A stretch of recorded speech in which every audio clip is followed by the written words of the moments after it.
Olá, estudante orgânica, vamos para a nossa última aula sobre reações de íons e espectroscopia na região do visível e ultravioleta.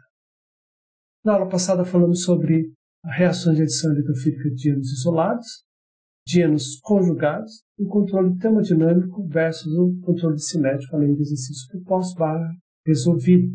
Vamos revisar. Em relação à reação de íons isolados, a gente pode tratar como alcenos, reações de alcenos. Tá? Então, se eu utilizar um equivalente, vai reagir com uma das duas duplas. Se eu utilizar dois equivalentes, vai reagir com as duas duplas.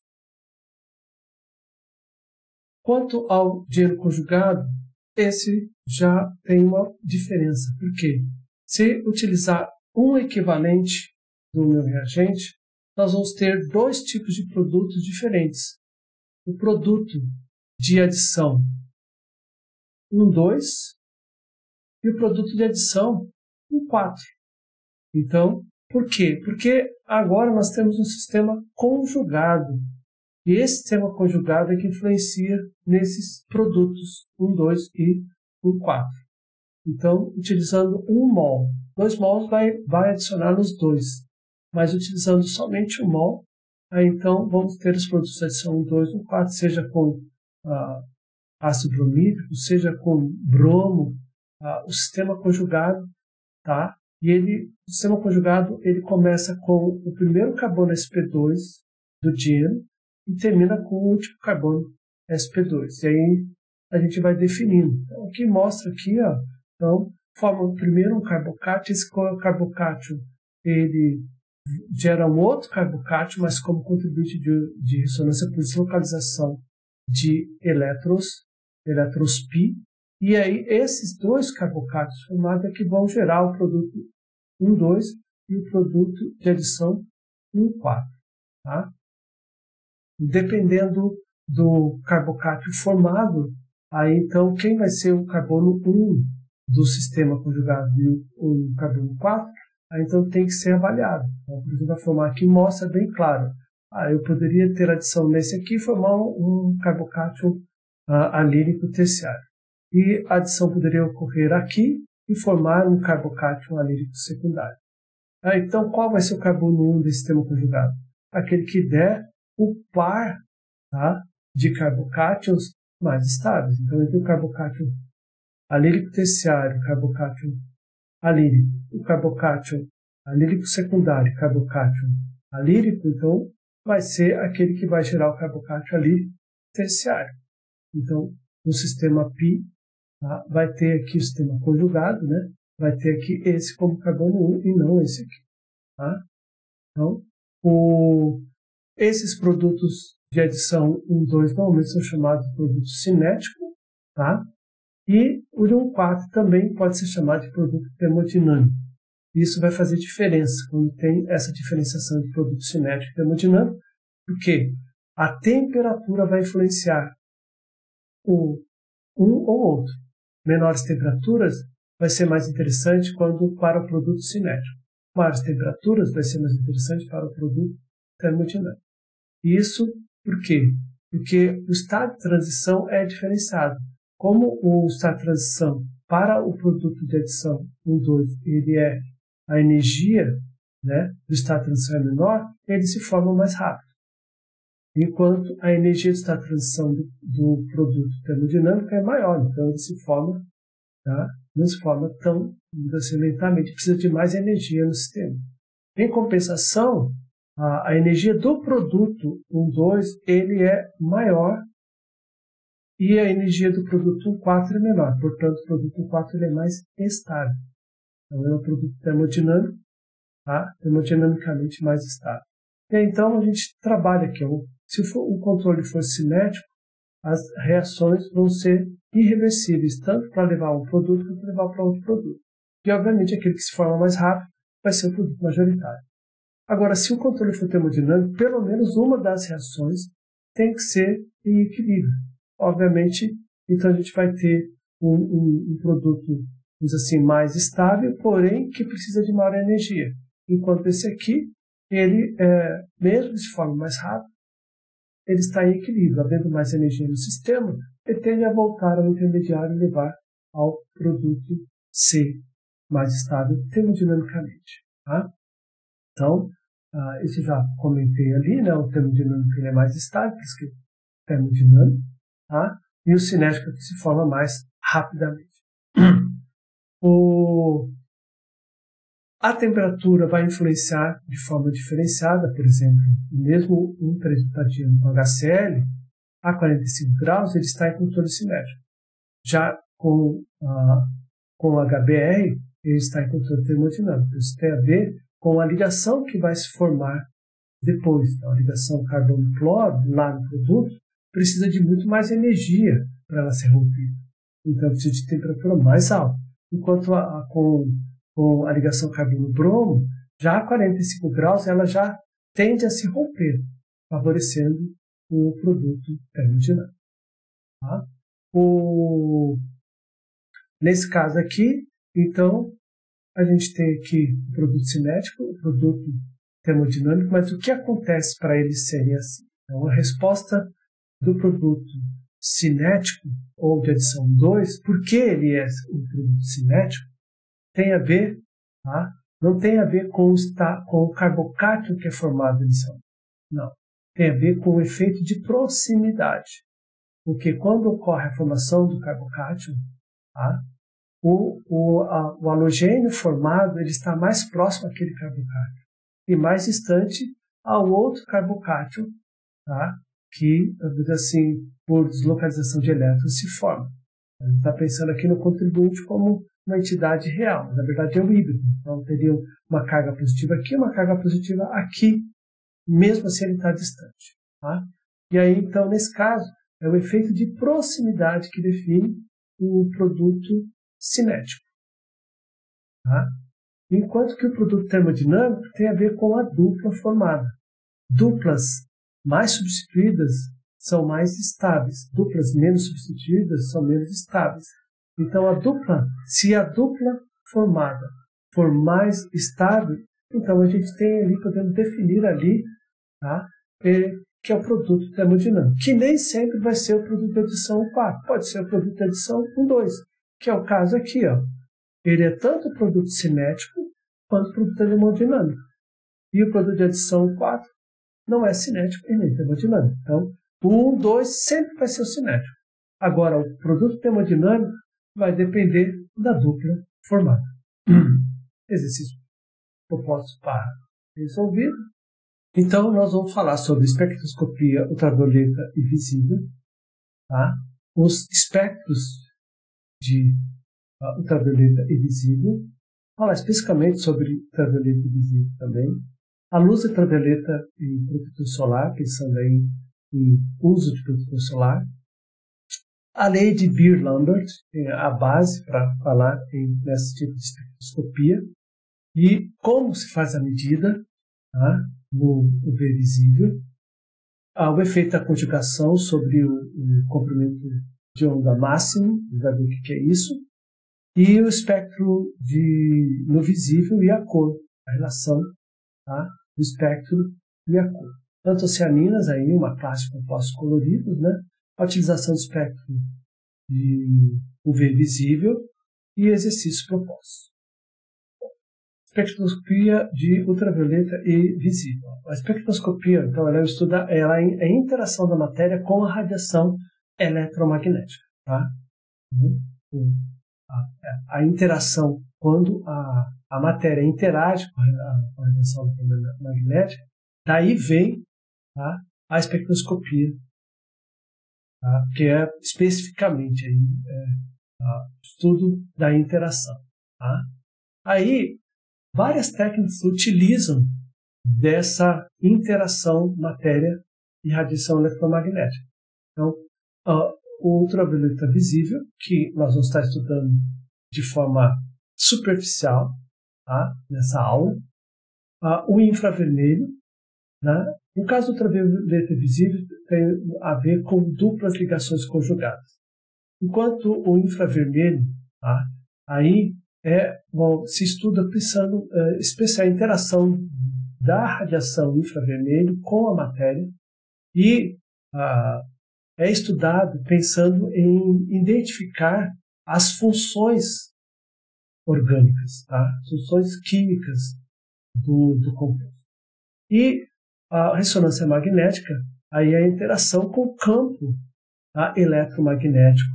E aí é uma ferramenta extremamente importante e que muito robusta e que possibilita, né, você identificar, tentar a estrutura química através do hidrogênio, através do carbono 13 e através de outros átomos. Mas o mais comum é usar como referência o hidrogênio e o carbono 13. Então, no caso da espectroscopia do UV visível, então ela fornece informação sobre substâncias com ligações duplas conjugadas. Então, duplas conjugadas. Aqui, nesse caso, esse gráfico de energia, ele mostra que então nós temos o quê? A energia relativa de orbitais ligantes, não ligantes e antiligantes.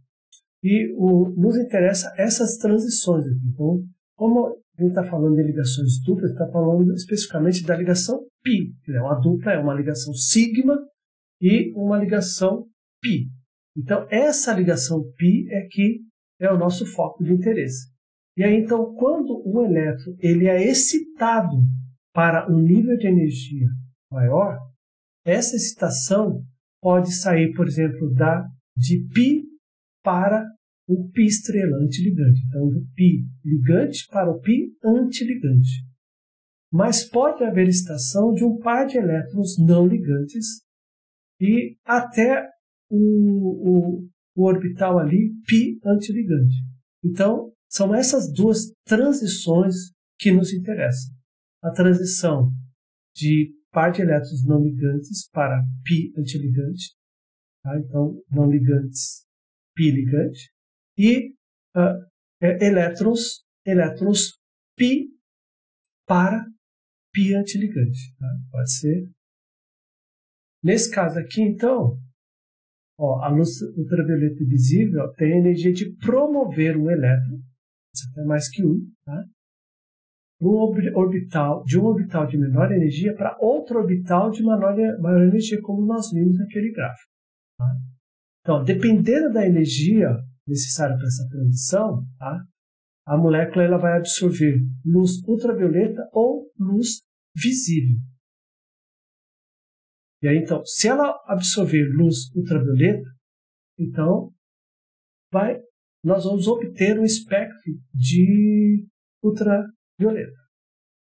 Se a absorção for no visível, tá, se obtém um espectro do visível. Tá? Então, o espectro do ultravioleta ele vai compreender comprimentos entre 180 a 400 nanômetros. E o espectro do visível vai compreender comprimentos entre 400 e 780 nanômetros. Bom, o comprimento de onda, que é representado pela letra lambda, ele é inversamente proporcional à energia. Então, menor comprimento de onda, maior energia. Se a gente for olhar aqui, o ultravioleta, ele, vamos dizer assim, ele aparece no comprimento de onda menor. Então, ele é mais energético.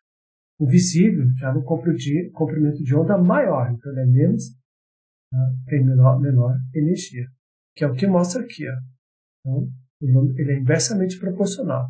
Então, enquanto esse diminui, esse aumenta. Enquanto esse aumenta, esse diminui. Bom? Então, a luz no UV ele tem maior energia que a luz visível. Vamos já ver. Aqui é só uma representação do espectro ultravioleta visível. Vai diferenciar um pouquinho o que foi colocado anteriormente, mas está próximo ali. Mas o que a gente pode aqui, pode falar o FAR, que é longe, né? O ultravioleta longínquo, o ultravioleta próximo, near UV, o visível, e tem até o infravermelho, tá? O infravermelho próximo também, tá? Então, para nós é importante esse aqui, principalmente esse aqui, tá? Então, a gente vai ver que tem, então, ultravioleta longínquo, só alguns equipamentos especiais conseguem medir. Tá? O ultravioleta próximo entre 200 e 380, tá? E o visível entre 380 até o 780, por aqui. Ó. Então, começa ali com o violeta, onde a gente tem, né, assim, uma onda eletromagnética, né, de maior energia, tá? E vai até o vermelho, tá? Que é, né, violeta, azul, verde, amarelo, laranja e vermelho. Aí são as cores do arco-íris. Tá? A configuração então eletrônica normal de uma molécula é conhecida como estado fundamental. Então, estado fundamental sem interação com onda eletromagnética, você vai ter os elétrons nos orbitais de menor energia. Então, todos os elétrons estão no orbital de menor energia. Quando a molécula ela absorve energia, ela interage com essa onda eletromagnética de um comprimento de onda apropriado, não é qualquer comprimento de onda, tá? Um elétron ele é promovido para um orbital molecular de maior energia. Então, a molécula ela vai estar chamada no estado excitado. Tá? Então, aqui mostra aqui, o que a gente viu anteriormente. Né? Então, para que um elétron saia desse orbital para cá, e tem que haver uma interação eletromagnética. E então, essa interação vai levar um elétron desse, assim, orbital energético para esse orbital aqui. Pode ser tanto a interação com os elétrons π, quanto a interação com os elétrons não ligantes. Tá? Então, a transição eletrônica é a promoção de um elétron para o orbital molecular de maior energia. Isso aqui, ó, de um elétron para um orbital de maior energia. Então, somente substâncias orgânicas com elétrons π. Tá? Então, o elétron sigma não entra, tá, nessa análise, nesse estudo. Aí eles podem produzir elétrons tanto no V quanto no visível, ou no V ou no visível, né, na verdade. Então, como é que funciona? Precisa ter uma fonte de luz, tá, light source, um monocromador que vai. Essa fonte de luz pode ter vários comprimentos de onda, então, então o monocromador ele seleciona um comprimento de onda específico, e aí então vai ter uma incidência de luz numa amostra, tá, dissolvida no solvente, e aí então essa luz vai passar por essa amostra. Essa amostra ela vai absorver uma certa quantidade dessa luz com um comprimento de onda específico. Tá? E, nesse caso, o I, tá, seria o I0 menos o que foi absorvido aqui. Tá? E aí, então, é a luz que foi emitida. Então, a luz que foi incidida na amostra e a luz que emitiu da amostra. E logo após, tem um detector de luz.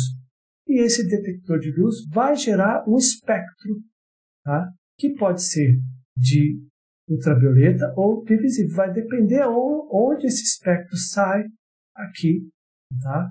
No nosso eixo ali do comprimento de onda. Então, ele pode sair no ultravioleta, como pode sair no visível. Tá? Aqui, ó, mostra o espectro da acetona. Percebe que a acetona ela tem tanto ligação π quanto par de elétrons não ligantes. Então, no caso, o espectro de ultravioleta da acetona, aqui, ó, no comprimento de onda de 195 nanômetros, ocorre uma transição. A gente tem uma banda aqui, tá? Uma banda. Então, essa banda ela é caracterizada pelo comprimento de onda máximo. Você vai pegar ali o máximo dela e vai extrapolar, tá? Vai extrapolar até o eixo aqui. Ó. Então, vai dar aqui os 195 nanômetros.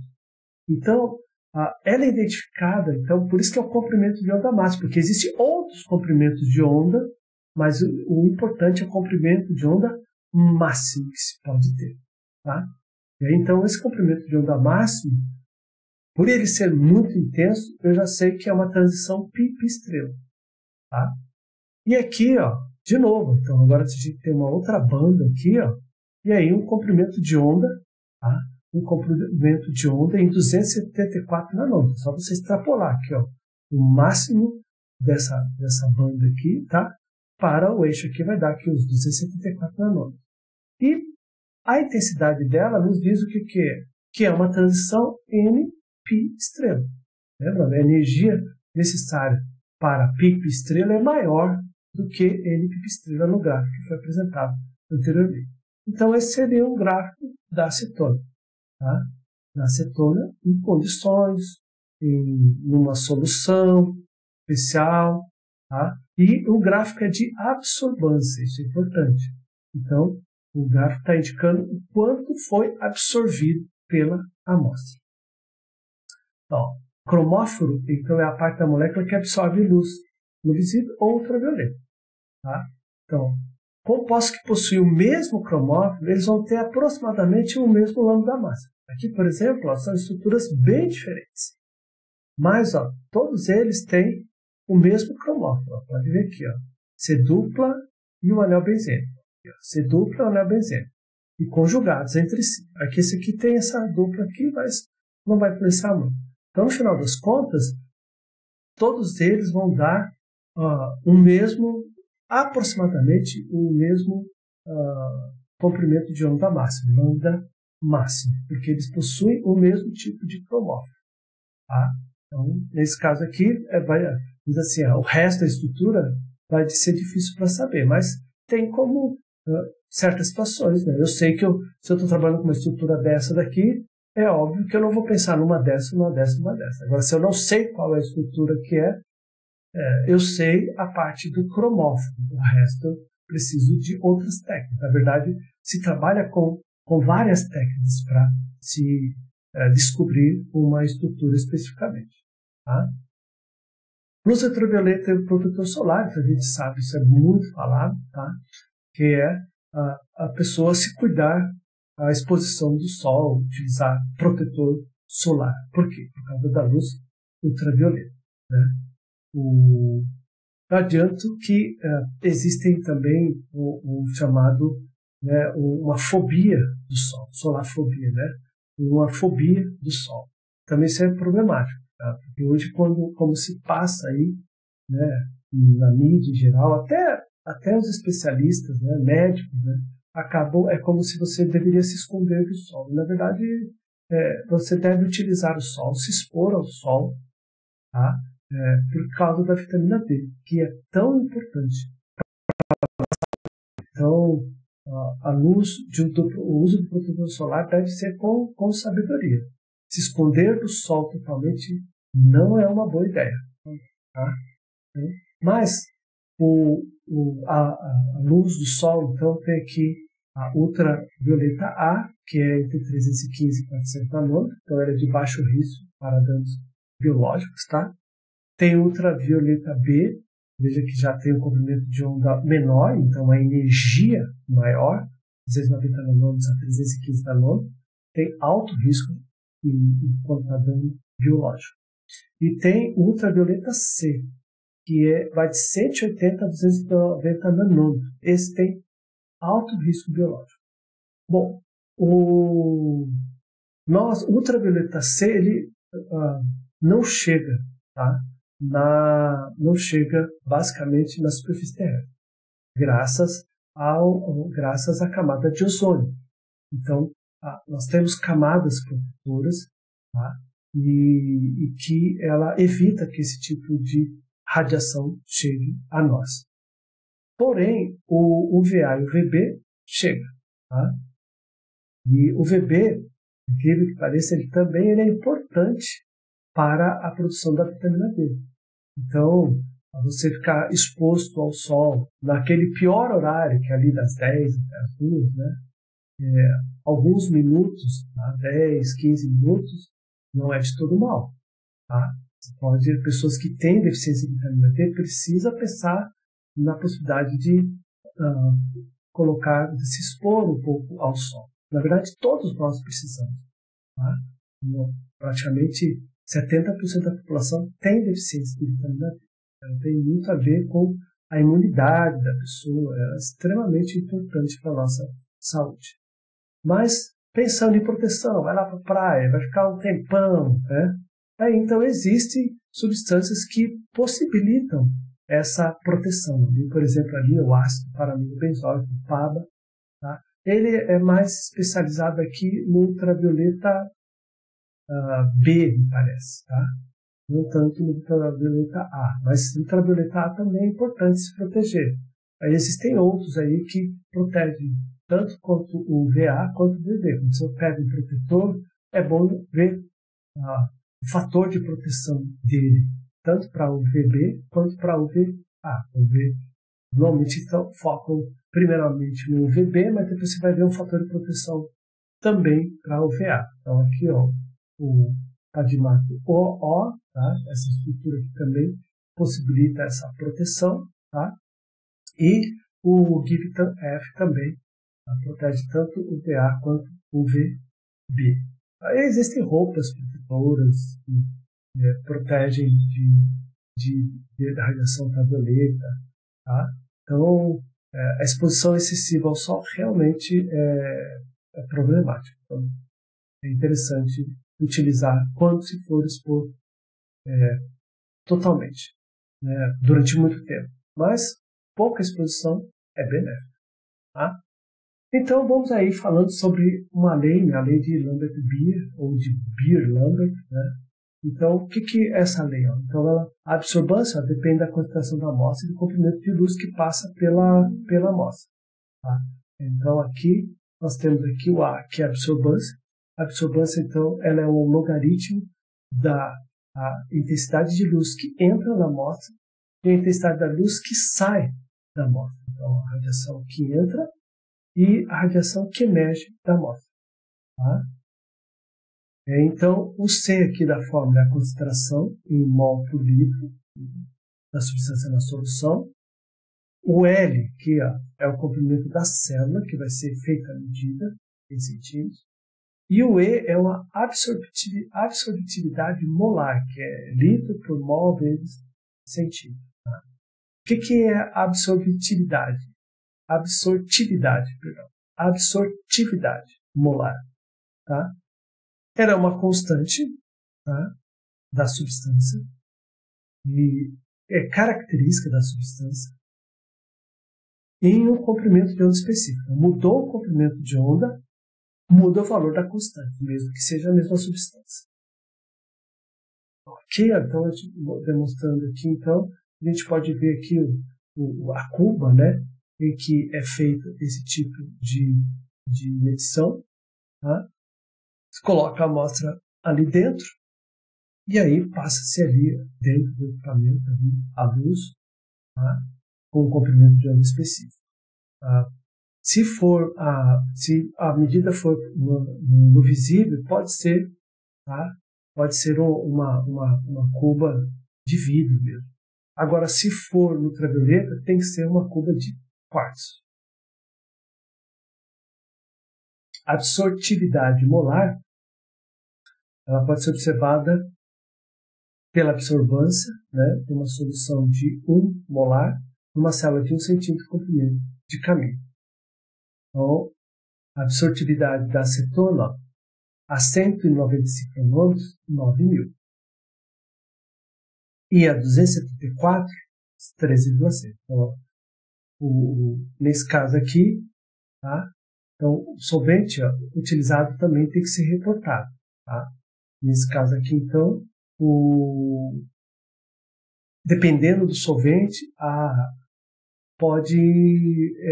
ele pode influenciar na análise. Tá?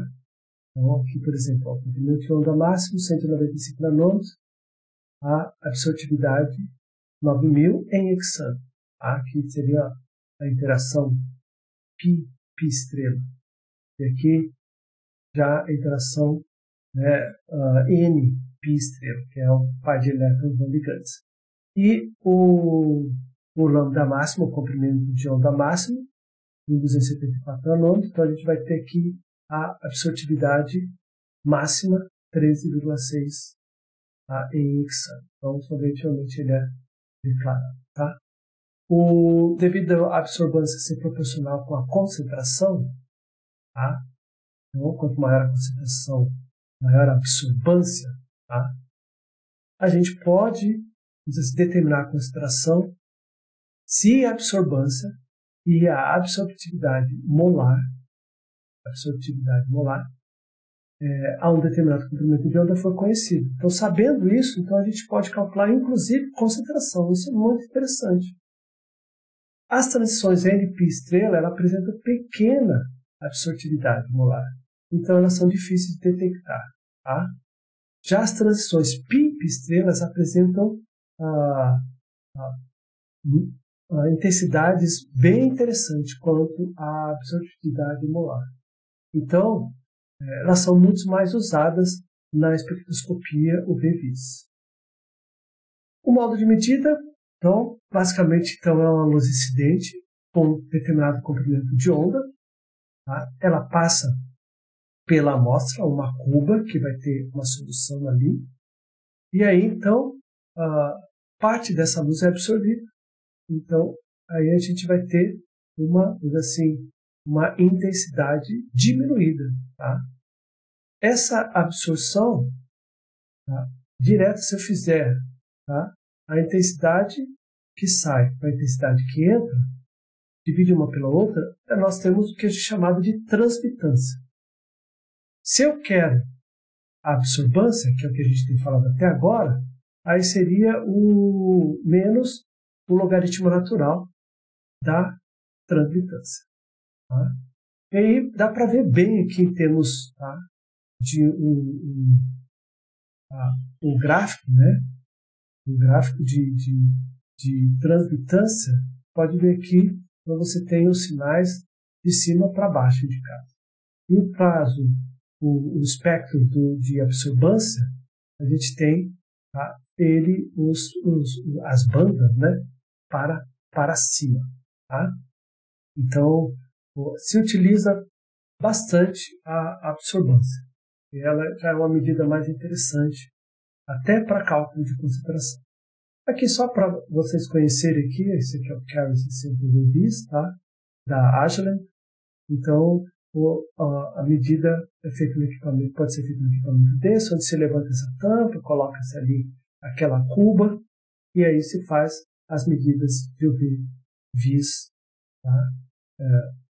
Bem simples a análise. Um esquema ali, né, da medida do UV-Vis, então você vai ter uma fonte, tá? Essa fonte, né, ela vai ter um mono ali que ele vai estar filtrando ali, né, na verdade vai estar selecionando o comprimento de ondas a partir dessa fonte. E aí esse comprimento de onda selecionado, passa pela amostra, tá? Ou a solução com a amostra, e o outro, o mesmo comprimento, ele é desviado, tá? A luz com um determinado comprimento de onda é desviado para uma referência, que seria a solução sem a amostra. Isso facilita o caso para que você tenha somente o espectro da sua amostra, sem a interferência do solvente. Tá? E aí, então, o detector ele detecta tanto, tá, a luz emitida a partir da amostra, como a luz emitida a partir da referência. E aí, há os trabalhos computacionais, né, e o espectro, vai gerar o espectro. Tá? Aqui, então, o design óptico ali do Carrier 60, tá? É o detector da amostra, né?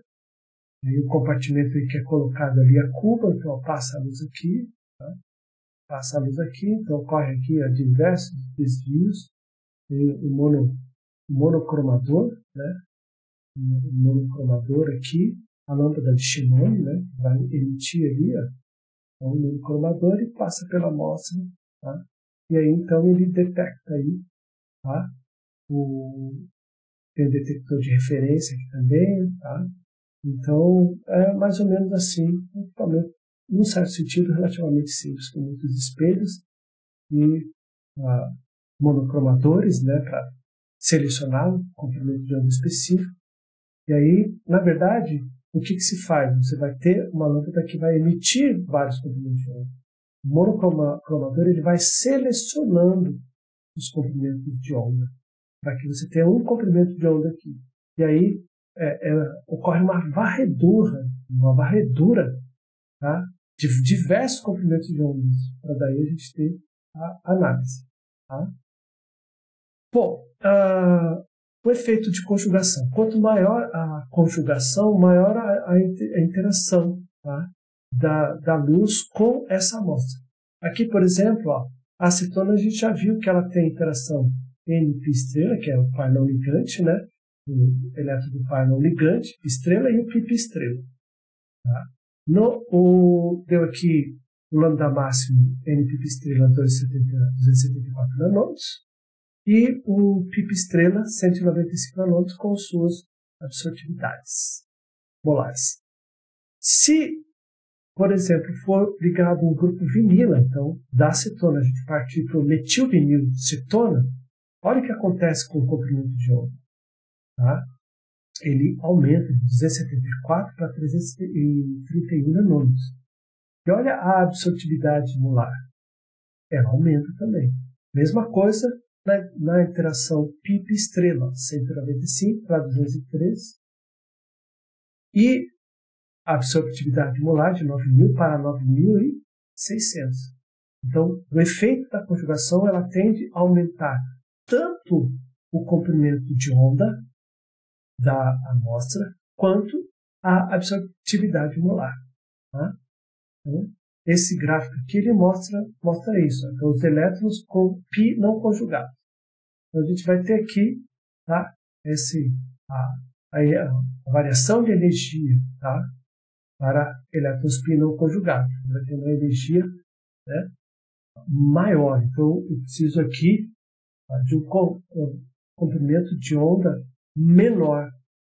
Vai ocorrer ali uma luz com comprimento de onda menor, vai fazer essa promoção de um elétron π estrela ou N π estrela. Mas π estrela, a interação π estrela é mais interessante.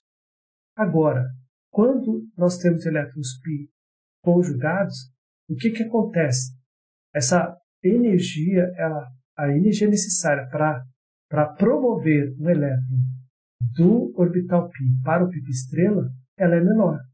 Então, essa energia pode vir a partir de interação eletromagnética de comprimentos de ondas maiores. Lembra? A energia é inversamente ao comprimento de onda. Comprimento de onda menor, maior energia. Comprimento de onda maior, menor energia. Então, conforme vai conjugando, essa energia aqui vai diminuindo e o comprimento de onda que interage, que excita esse elétron, vai aumentando. Tá? Quanto mais conjugado o sistema de duplas ligações de composto, menor a energia requerida para que a transição eletrônica ocorra, maior será o comprimento de onda que a transição eletrônica aparecerá. Então, tanto o lambda máximo, né, quanto a absortividade molar, elas aumentam o número de duplas ligações. Então, a gente vai ver aqui. Então, aqui nesse caso, a gente tem aqui o etileno, né, o eteno. Então, 165, o lambda máximo, o comprimento de onda máximo, né, e 15.000, tá, a absortividade molar. Conforme vai aumentando uma dupla, olha o que acontece aqui. Aumenta tanto o lambda quanto o E. Tá? E significativamente. Aqui, chega uma hora aqui, que a gente está aqui, aumentou para, assim, agora está conjugando, e tem que conjugar, não adianta ter uma dupla não conjugada, tá? Então, aumentou aqui mais uma conjugada. Olha o que acontece com o comprimento de onda e a absortividade molar. Aqui, no final, 364 para 138 mil. A diferença é muito grande. Aumentou quase 10 vezes a absortividade molar. Tá? E dobrou aí o lambda máximo. Aqui já está, essa estrutura aqui já está quase aparecendo no visível. Ou seja, a gente, quando aparece no visível, nós conseguimos ver a cor. O visível é aquilo que a gente enxerga. Abaixo do visível nós não enxergamos, acima do visível nós também não enxergamos. Tá? Então, o composto com muitas duplas conjugadas, ele pode absorver até o visível, o lambda máximo 400 nanômetros, e ser colorido. Então, aqui, por exemplo, o beta-caroteno, tá? Então, o lambda máximo dele é 455 nanômetros. Veja que ele tem, tá? Todo aqui, ó. Isso aqui é uma estrutura extremamente conjugada. Quando você vê na natureza algo extremamente colorido, ou algo colorido, pode ter certeza, tem duplas ligações e elas estão conjugadas entre si. Não adianta só ter dupla, tem que estar conjugado. Então, beta-caroteno, que tem na cenoura, por exemplo, e outros alimentos, tá? Então, aquela cor vibrante, porque ele aparece em 455 nanômetros. Tá? Então, a cor laranja, né? E o licopeno, a cor vermelha, também é outra. Você veja que nós temos aqui essa parte aqui, por exemplo, ó, não tem influência nenhuma. Agora, essa dupla aqui não ajuda em nada, mas ó, o resto está tudo conjugado. Tá? Pelo menos esse meio aqui, né? E também não tem influência nenhuma. Então, tá, essa parte conjugada é que faz com que o licopeno, que tem uma cor vermelha, apareça em 474 nanômetros. Então, vê aqui todo o colorido ali, ó, são estruturas altamente conjugadas, duplas conjugadas. Auxocromo. Tá? Auxocromo é um substituinte no cromóforo. Lembra que o cromóforo é aquela parte que ela vai interagir com a luz UV ou visível. Tá? Mas o auxocromo ele altera o comprimento máximo e a intensidade da absorção. Então, por exemplo, se eu fizer uma medida com o benzeno, ele vai dar ali o lambda máximo 255 nanômetros. Se inserir no benzeno uma hidroxila, o seu lambda já pula para 270 nanômetros.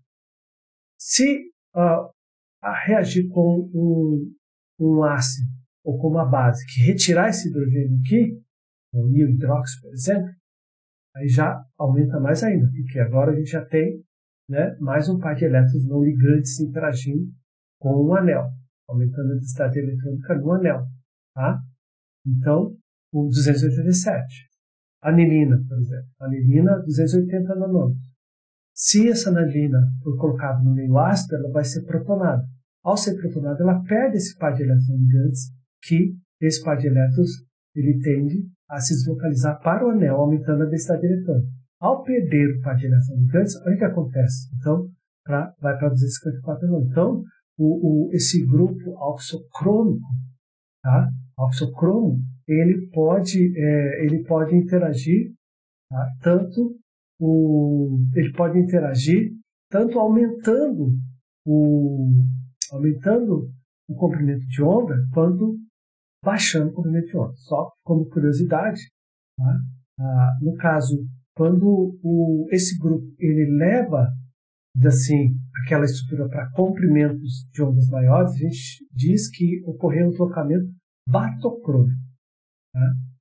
Quando esse grupo ou átomo ele leva para comprimentos de ondas menores, nós dizemos que ocorreu um deslocamento ipsocrômico. Tá? Então, o deslocamento batocrômico diz que ocorreu um deslocamento para o vermelho.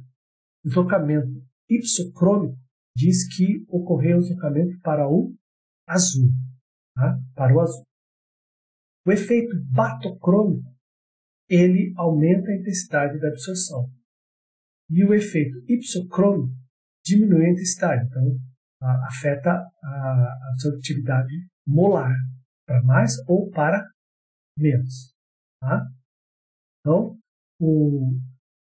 vamos deixar isso claro aqui. Então, nesse caso aqui, nós estamos tendo Eu posso ter um deslocamento para o vermelho, tá? E podemos ter um deslocamento para o azul. Para comprimento de ondas maiores, vermelho. Comprimento de ondas menores, o azul. Tá? Seguindo, coloque os compostos em ordem crescente do comprimento de onda máximo. Então, avalie. Já sabe que é a conjugação que influencia esse tipo de interação. Então, quanto mais conjugado, mais vai aparecer o comprimento de onda maior. Quanto menos conjugado, com menos conjugação, mais aparece o comprimento de ondas menores. Então, avalie aqui a estrutura e responda. O outro dado interessante é a cor que nós vemos e a absorção de luz. Tá? Então, por exemplo, eu posso ter aqui, para que nós venhamos ver a cor amarela, a minha substância precisa absorver comprimento de ondas entre 380 e 460 nanômetros. O laranja, então, a luz, aí a gente está usando uma luz branca, né? A parte da luz que tem que ser absorvida é 380 a 500 nanômetros. Vermelho, 440 a 560 nanômetros.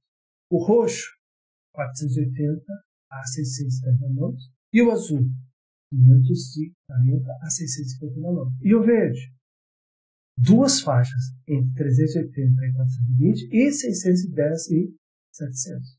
Esse, por exemplo, é o exemplo aqui da clorofila. Tá?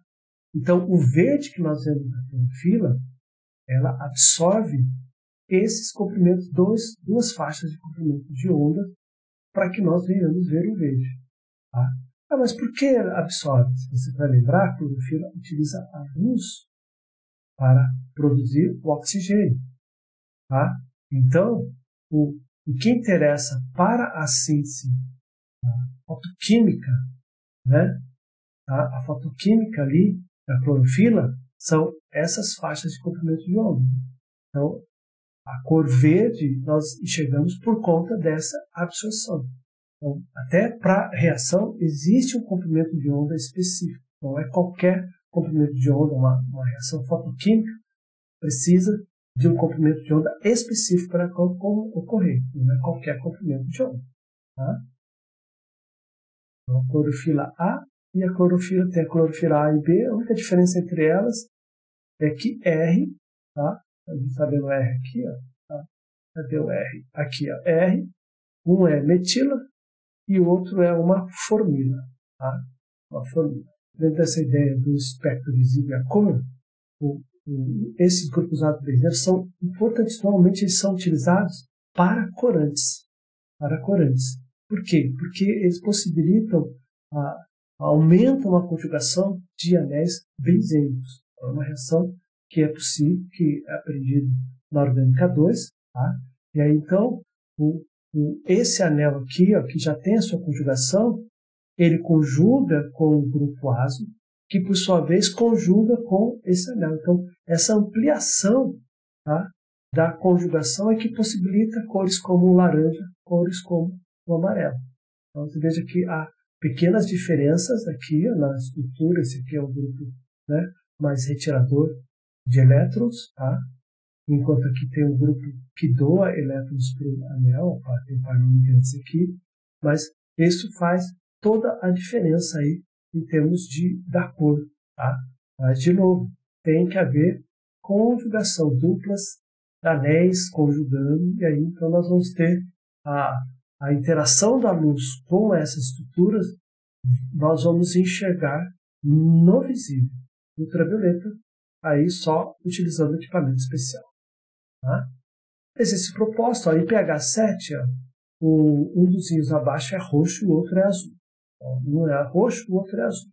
Determine qual que pode ser, né, roxo e azul. Você vai olhar aqui pela conjugação, vai lembrar que o roxo aparece ali em 400 nanômetros, tá? E o outro aparece um pouco mais assim, então um vai ser um comprimento de ondas menores, outro comprimento de ondas maior, e aí então ver qual dessas estruturas para você diz, né, que você vai estar em comprimento de onda maior ou menor, olhando para ela, tá?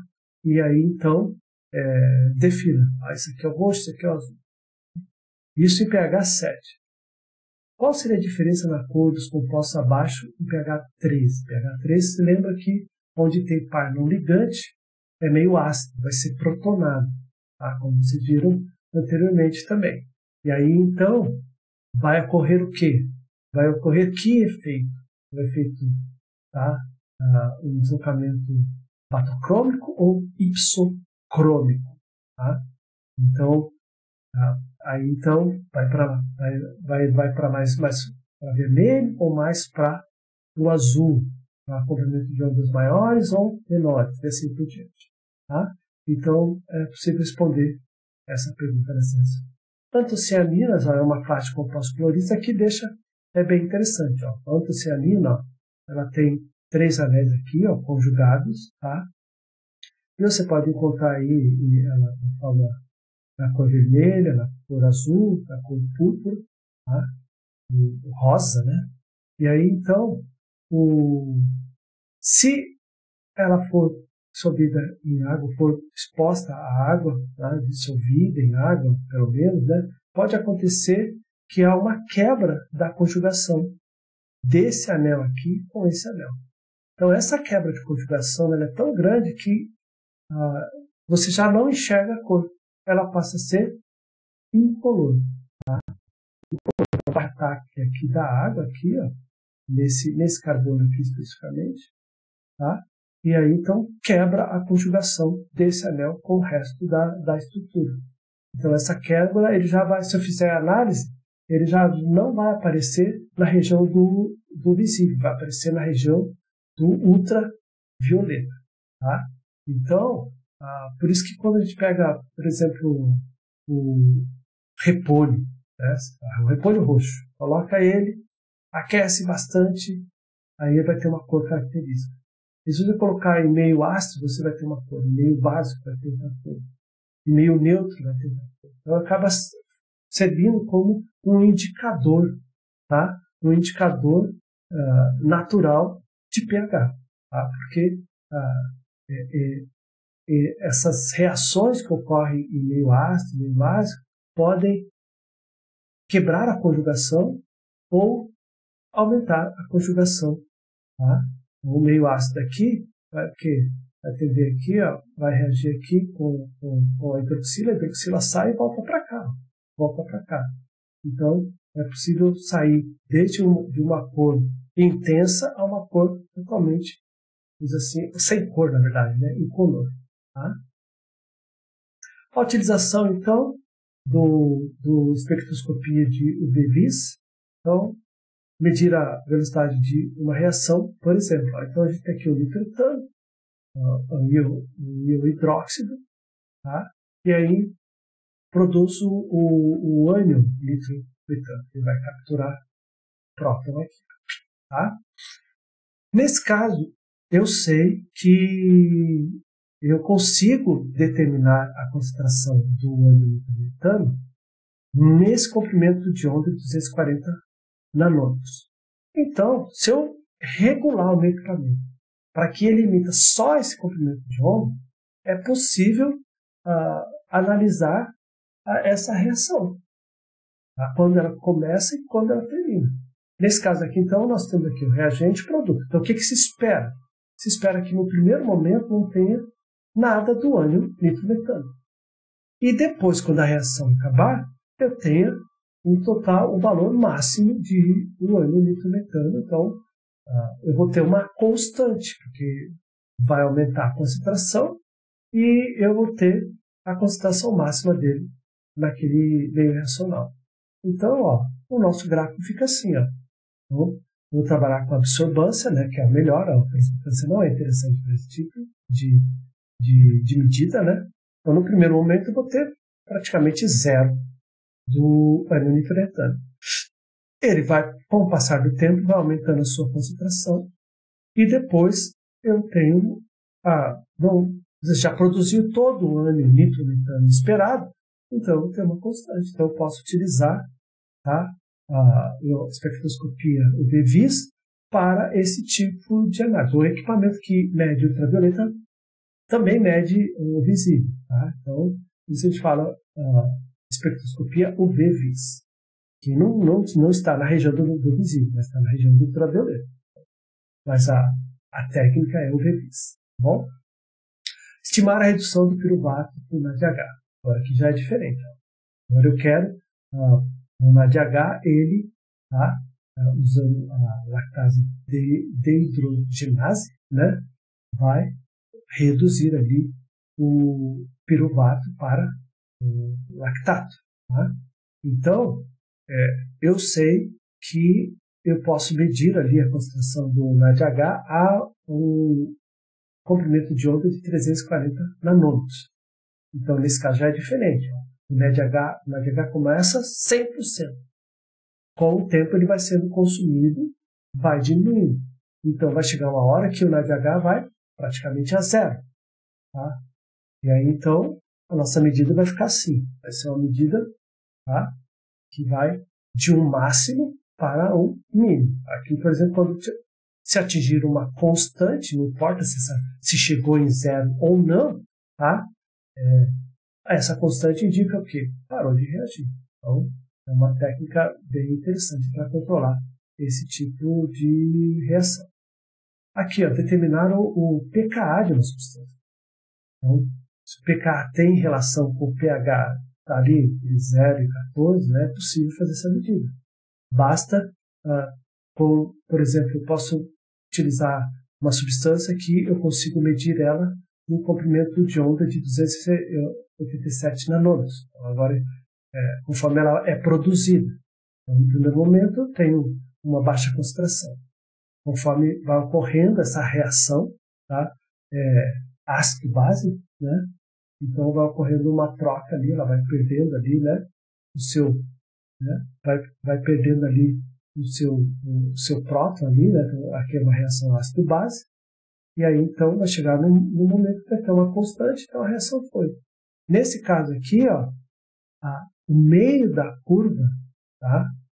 O meio da curva, do tipo pH está aumentando, no meio da curva, ele coincide com o pKa. Então, é uma forma de medir o pKa, fazer a medida, ou conhecer o pKa de uma determinada substância, tá? Utilizando a espectroscopia de ultravioleta e visível. Estimar a composição nucleotídica do DNA, tá? Do DNA. Nesse caso aqui, então, agora ao invés de utilizar uma solução, trabalha-se com a temperatura, tá? Aí, numa absorvância aí a 260 nanômetros, ou conforme vai desenrolando, vai aquecendo, vai acontecendo o quê? O DNA, tá? Vai havendo quebra. Então, você está usando ligações, está usando energia para fazer quebra de ligações. Nesse caso aqui, ligações intermoleculares, que é a ligação entre a guanina e a citosina. Eles fazem 3 ligações de hidrogênio, tá? No DNA. E na adenina e timina, 2 ligações de hidrogênio. Então, quando eu quero determinar essa relação, tá? Quantas, assim, a concentração aí de guanina, citosina e adenina, timina no DNA. Eu posso fazer esse estudo a partir, variando a temperatura, tá? E aí, então, obviamente, onde eu tenho maior número de ligações de hidrogênio, eu vou precisar de mais energia para romper. E onde se tem menor número de ligações de hidrogênio, eu vou precisar de menor energia. Então, com isso, dependendo, tá, da temperatura que se obtém a partir do gráfico, se tem aí, tá, se pode fazer pode analisar e chegar à conclusão de uma composição, tá, dos nucleotídeos no DNA utilizando espectroscopia de ultravioleta e visível UV-Vis, tá? Quanto maior o número de bases guanina, citosina, maior vai ser a TM aqui, observada. Então, nesse caso, uma alta TM indica muito mais bases guanina, citosina ligada. Menor TM, que é a temperatura de fusão, né, o melting, né, M de melting, está no inglês aqui, né, melting temperature, tá? Temperatura de fusão. Quanto menor a temperatura de fusão que achar nessa análise de espectroscopia de UV-Vis, maior eu vou ter muito mais, um maior número de bases adenina, timina presente, tá?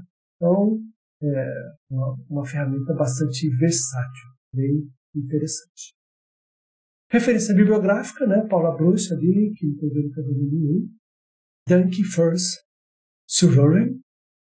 Obrigado pela atenção em alemão. Soli, Gil, Glória.